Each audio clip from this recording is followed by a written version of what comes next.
It is now 1:30 on Thursday, November 6th. I call the IT and Equalization Committee to order. I trust you've had an opportunity to read the minutes of October 9th, 2025. If so, I'd entertain a motion to approve those minutes. Moved by Commissioner Tilson, supported by Commissioner Collins. Any amendments or corrections? Hearing none, seeing none. All those in favor signify by saying aye. We've approved the minutes of October 9th. On to IT, the finance report. You will find the IT Division of the Capital Fund report in your packet. You will see various projects open to date. And balance for future projects is $143,000, $584.29. Sorry.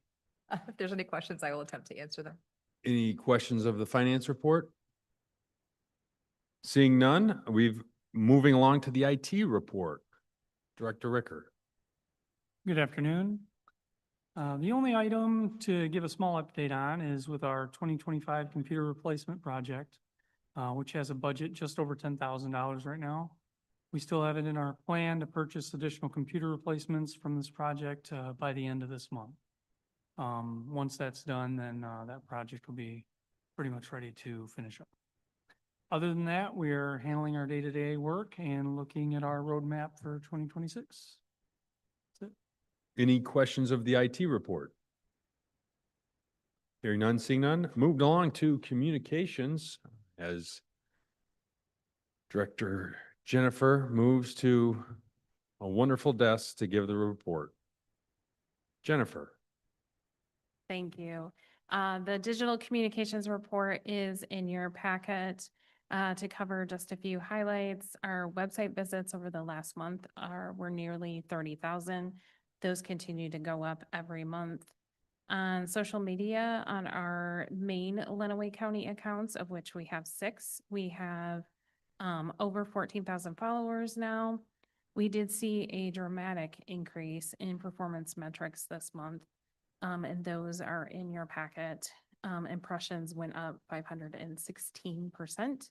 Engagements went up over 2,000%, and link clicks went up about 1,400%. That was due to some heavily shared social media posts that went out over the last month. The first one was the MDHHS press release regarding SNAP benefits. The other was we had a missing juvenile in Hudson, and those alerts that went out, and as well as we had the tax sale over the last month. I also included this month the information on sent messages and received messages, because due to those very popular posts, we saw not only did we have a lot going out over the last month, but we also received a lot of messages in. Compared to the previous month, our received messages went up 954%, which is quite a bit. The majority of those were on Facebook. We had 625 messages received. Most of those, I would say, quite a few were on that Hudson post, but a lot of them were regarding the SNAP benefits. And I did get, unfortunately, this did not make it into your packet because of when it comes in. It came in this week. I monitor all of those, and I specifically have to look for things that violate our social media policy. So vulgar and obscene language, when people are personally attacking each other, things like that, I then have to go in and delete those. Total deleted records in October were 188. And that mostly happened over a weekend period. I was quite busy again. And then you can see the top post there. Those emergency alerts, our social media accounts are now connected to our Rave Alert software. So when dispatch decides, an incident command decides they're going to issue a Rave Alert, there is a checkbox there right in dispatch where they can check to push those out on social media. So it's very much streamlined things. So because before, what would happen is they would issue a Rave Alert. I would sometimes get it, sometimes not, depending on where I was located around the county. In this case, I would not have got it because I was actually in Chicago. And depending on, when those went out, it would sometimes go to incident command. Incident command would then have to notify, emergency management. Emergency management would then have to notify me, and then I would have to get on, copy and paste and push it out. And now it's a checkbox for them, and it immediately goes out, and it saved us quite a bit of time. For the health department accounts, they have 8,000 followers. Their top posts were on, we had an illegal dumping at the recycling center, a couple recalls, and then their flu clinics. And for Department on Aging, on their 9 accounts, they have 4,000 followers. And most of their popular posts were ones by the individual senior centers. On our video performance on Facebook, these are mostly the live streams of our meetings. We had over 15,000 viewers last month. YouTube, slightly less with 1 to 6. And on our email communications, as always, we sent out 2 weekly newsletters and 6 monthly newsletters. Last month, we sent out about 7,500 emails. And our open rate and click rate are extremely above average. And then there is a chart in there for you. And I also included, there's all the website stats in there, as well as the stats from the recording and live stream viewings on our website. The most popular meetings last month were Personal Ways and Means and Board of Commissioners. The other thing I wanted to cover that's not in your packet is one of the things that we started in October is we're doing a very specific campaign, not just digitally, but through other means for the foster grandparent program for the Department on Aging. And that is a wonderful program that takes people over the age of, I believe, 60 years old and partners them up with children within our schools. And they volunteer 20 to 30 hours a week, but they also receive a stipend for their volunteer hours. And it helps both the older adults and the children. They also receive transportation back and forth to the schools, as well as a free meal every day. They get an annual physical every year as well as part of this program, and is a grant-funded program through MDHHS. We had been noticing a lack of participants in the program where, as things happened, we saw it dying off a little bit, and they had some money left over in the grant funds at the end of the year, and we decided to do a recruitment campaign. So we've done many things with this: posters, flyers, door hangers. We have some advertisements going out on different radio programs, as well as we're doing some digital advertising. And the campaign is pretty simple. It's, we want you to be a foster grandparent. The call to action is just to call the phone number at the Department on Aging. But we're already seeing some really, really good results even after the first month. They're already seeing an increase of people entering training in the program. They've already gotten a 50% increase in participants in the program, which is amazing.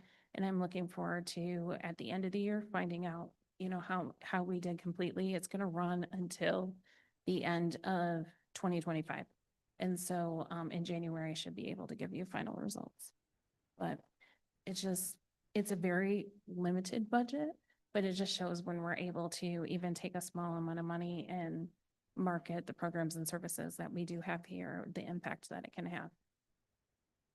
Any questions of Jennifer in the communications report? Commissioner Collins. A question is just a comment. I want to say I look forward to your report, because if you want an upbeat report or something that makes you feel good, just come in and listen to your report. I think you've done an amazing job. Thank you. It's just, I just feel good about it every time I come in here. Well, with that, we'll end the meeting. Feel good about it. All right. Thank you, Jennifer. Now we have a request. Yes. As part of the 2026 budget, there was some court recording software for the record that was budgeted for the 2026 capital improvement plan. This is software that will help the courts out immensely. Currently, they have a VIQ system. The VIQ is, again, the recording system from the courts. It does not operate well. It shuts down frequently. IT probably is very familiar with how difficult this product is. When that happens, obviously court stops. People have to wait for in hopes the VIQ can be restarted before court can resume. This is costly for the county because we sometimes have to send witnesses home or translators home and bring them back again. So we're paying them really to sit in a courtroom for a while to see if we can get the VIQ back up. So the court administrators from the judicial building looked into different recording softwares and found that For the Record was going to be very helpful for them, and multiple courts utilize the system. It also will help with transcription of certain information in real time, which can be very helpful for the court as well. The request is for you to approve the 2026 For the Record contract and authorize the board chairman to sign the agreement as part of the 2026 capital improvement plan. Now, no costs or no invoices will be expended or paid for in 2025. For the Record is actually offered to set up one courtroom in the judicial building and get everybody trained and up and running. And I believe Judge Olsaver's courtroom is going to be the courtroom that transitions to For the Record first. But again, they're offering this up so that people can be trained and really we can start implementation of For the Record in January of 2026.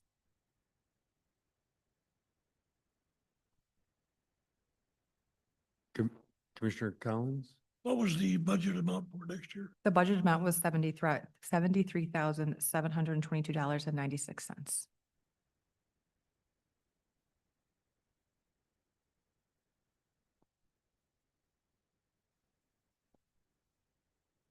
Motion to approve.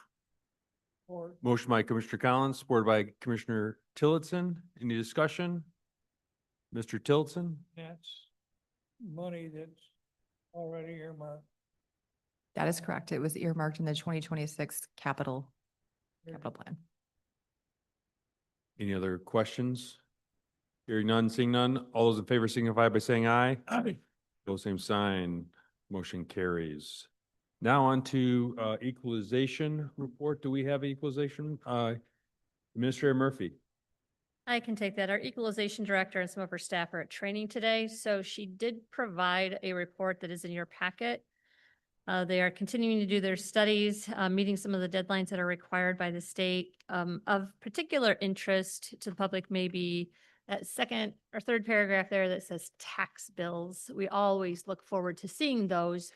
And just as a heads up, she indicates that the millage rates are entered for the tax bills. The taxes will go to the printers by November 12th, and they will be printed. And then she will be working to get those out starting on the 13th.